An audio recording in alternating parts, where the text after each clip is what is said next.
Moi, c'est le colonel Bouraï Tchakité, sous-directeur de la conservation des eaux et des sols et de la restauration de la couverture forestière à la Direction générale des eaux et forêts. Je remercie d'abord les gens qui ont organisé ce panel. Mes remerciements vont aussi à nos auditeurs, d'autres qui ont quitté très loin pour venir nous écouter. Je ne peux pas dire que, comme nous, on n'est pas un projet, mais nous, on est national. Donc, la question de la valorisation du savoir local, nous, on a traité de façon générale. Et de façon générale, on a situé le contexte général même du savoir local. Les savoirs locaux, c'est les connaissances que nos paysans ont depuis très longtemps et qu'ils mettaient en valeur pour parvenir à leur autosuffisance alimentaire. Mais quand on regarde aujourd'hui, beaucoup de ces savoirs sont négligés ou ont tendance à disparaître par rapport aux gains. Parce que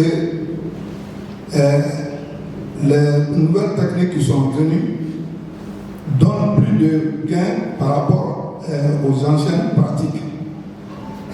Mais ces gains-là ont des conséquences, tout le monde le sait, sur la santé animale, sur la santé végétale et même sur la détérioration du sol. Parce que les nouvelles techniques qui sont venues maintenant ne tiennent pas compte, en tout cas, de la résistance de nos sols. Donc, alors que les savoirs locaux, dans le temps, ont toujours travaillé sur ces sols-là sans pour autant les appauvrir. Donc, les savoirs locaux de nos paysans est beaucoup à valoriser. Quand on rentre dans le cadre génétique, il y a certains de nos céréales qui conservent beaucoup de génétique que les semences actuelles n'en ont pas. Même quand on prend la conservation de ces produits issus de la technologie actuelle, on voit que même leur conservation n'est même pas possible de les conserver. Bon, depuis très longtemps aussi, nos parents avaient des moyens de lutte contre l'érosion des sols. Ils avaient des techniques. Ils faisaient des programmes privés. Ils faisaient beaucoup de choses. Ils faisaient des banquettes. En tout cas, ils faisaient de sorte que, en tout cas, l'eau ne puisse pas lessiver, en tout cas, leur forêt. Bon, ça, on les a améliorés par rapport à la détermination des groupes de niveau. C'est ce qui a amené les programmes actuels que les gens sont en train de dire. C'est des savoirs locaux qui ont été améliorés. Donc, les savoirs locaux aussi participent à la pérennisation même de la vie sur Terre.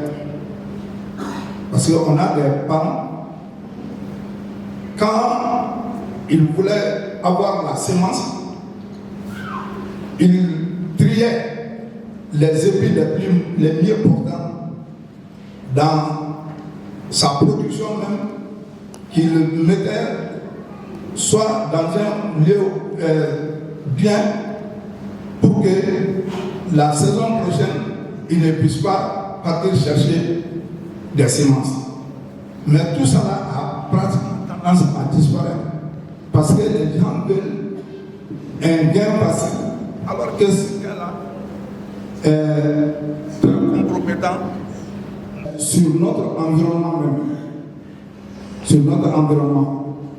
Les savoirs locaux sont un levier, en tout cas, pour la pérennisation de la vie sur Terre. Donc, c'est le que j'ai à vous dire par rapport à ça, et je vous remercie.